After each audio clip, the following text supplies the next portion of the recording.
empirical studies show that as men and women move through these capacities to take perspectives, and we simplify it very, very easily and say egocentric, ethnocentric, world-centric. You all understand that? Pre-conventional, conventional, post-conventional. Let me give you a brief example of why I think this is important.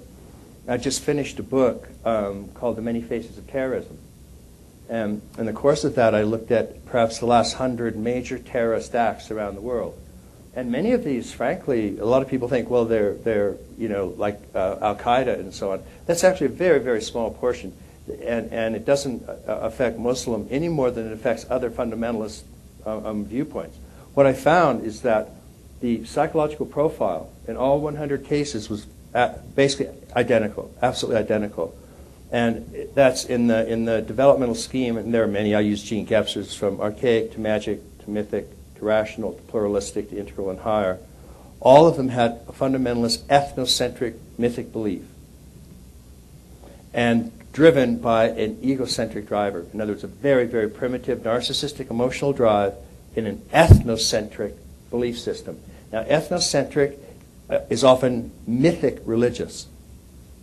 And a great deal of things happen when people believe that they have God on their side and they're going to kill you because it's going to advance God.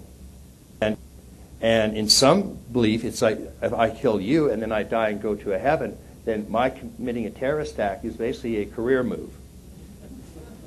So this is not good in today's world when you can get your hands on plutonium and all of a sudden you want a job promotion, just dump it in the LA drinking supply, and the heathens die, and that's good.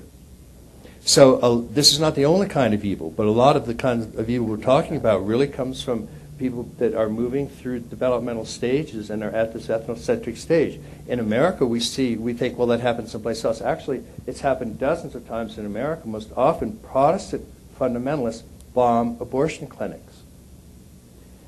It's that kind of thing. Timothy McVeigh,